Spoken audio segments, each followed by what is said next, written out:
Yeah, there's a lot happening right now with a lot of what's been taking place. A lot of people have seen the videos from Planned Parenthood, the expose from the Center for Medical Progress, and it has brought a lot of women out of the woodwork, really, who have been affected by abortion, and they need somebody to talk to. And you're one of those women, and now you're old enough and wise enough to be able to share your story and help others, and you really see things, the big picture, like this is a big problem. Can you describe your testimony, your story? Yes, I don't know about wiser, but yeah, I think, just the things I've learned along the way, my own journey, and it really has been my healing journey that has allowed me to come out and talk about it. Because a lot of women, they go through the healing and then they just want to go about their lives. God hasn't wired me that way. It's a passion for me that young women are given the truth about what an abortion does to them, the side effects. One of the things that we have now that we haven't had before, and the abortion industry continually denies, they deny and fight legislation taking place for women to know full disclosure of all the risk factors of abortion. That's really a lot of what I... Just tell the young women the truth, and they don't want to do that. They want to give them just enough information so they can make their $300 to $10,000, as you say, if they can. And even more, if it's a later term, they can be up to $20,000 for an abortion, which they are performed still, even though they'd like to not talk about it. That they are. But what we've just, it's a game changer. It's a line in the sand that we care about women's health care. We're often told we don't care about women's health care. Not true. Yeah. Hello, last I checked, I am one. And I have a daughter, and on the contrary, we are the ones that love the women. Yes, we love the babies. But we love them both. We love life, and the life of a woman can be so rich and so fulfilled if given the right guidance. Right. Now, it's not easy. These are not easy situations that these young women are in. Right. But I believe in them being fully informed, like I was not. Part of what the work I do, my eventual goal is to just be able to raise funds for those organizations that were not there when I was in that situation myself. Young, 18, no money. I really didn't have, but I didn't expect anyone else to pay for that either. Right. And so now even the taxpayers are paying for it, a big chunk of it. Right. So you walked into an abortion clinic, young, scared. 18 years old. And they ushered you in, put you on they told you not to talk. Can you explain the... Well, yeah, they don't want you to, they want you to have as little conversation with anybody except their staff and, in the facility. And walking back, actually, I had more than one visit because they first want to make sure you're pregnant. Then you have to come back because the procedure with being able to follow through with an abortion procedure, the lemon area that they have to put in, and so it's not usually just one visit. You have, but the day that I had my abortion, October 10th, 1980, 10/10/1980, you just walk in the room when it's like cattle. The women are sitting on chairs, beds, sobbing, crying, but again, you're being hushed, and it was dark, cold room. Blinds were drawn, rainy. It was actually in Portland, Lovejoy Clinic. And that's an oxymoron, isn't it? I've said it's like that name needs to change. There is no love and no joy that comes out of there. And the fact that they don't want you to talk to anybody, they hush you. It's like these are emotions that you're experiencing because you are just about to do something that you really don't want to do. Yeah. But you're put in this, they're making you feel like there was never a mention of adoption. They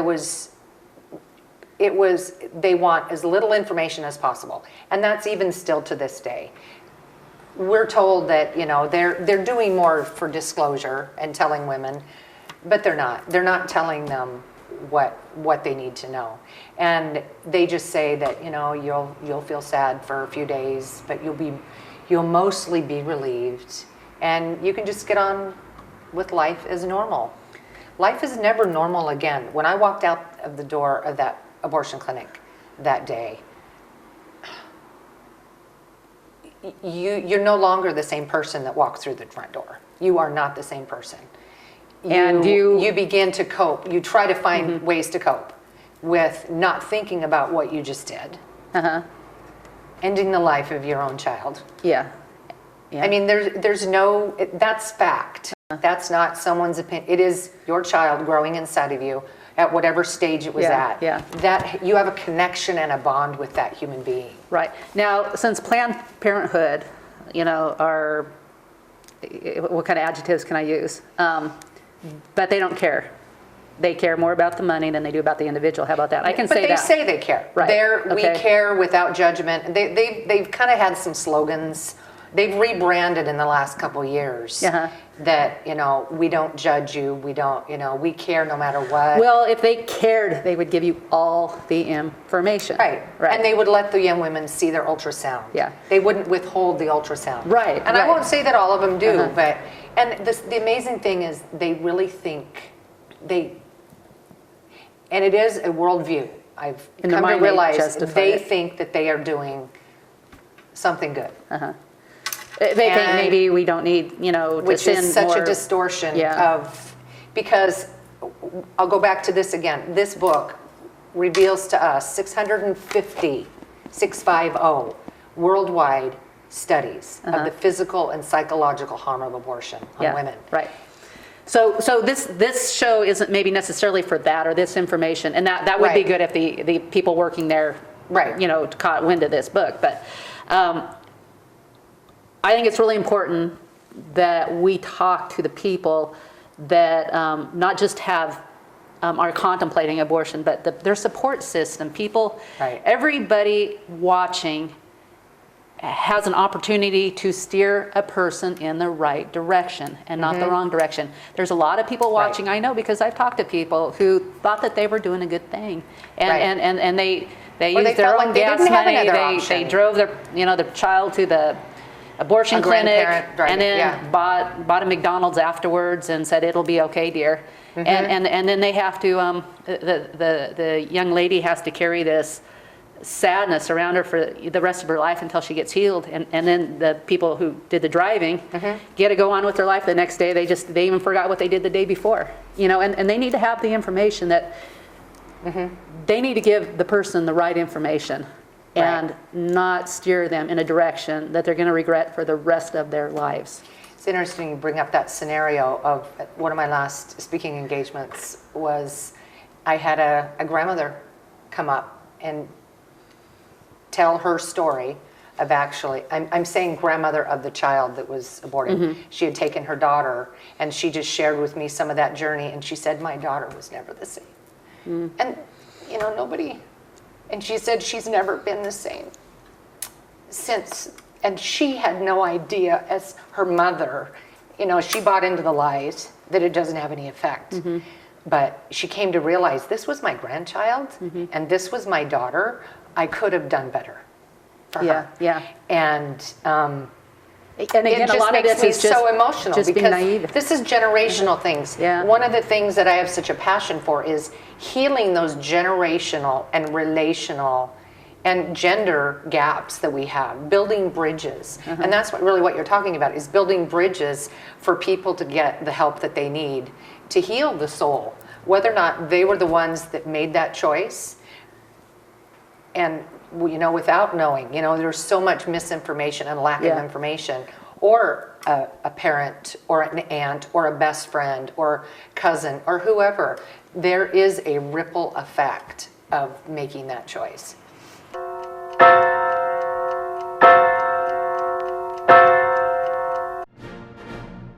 There aren't too many outlets where you can hear in-depth spiritual issues alongside conservative politics, where we can make a difference to those around us and our country.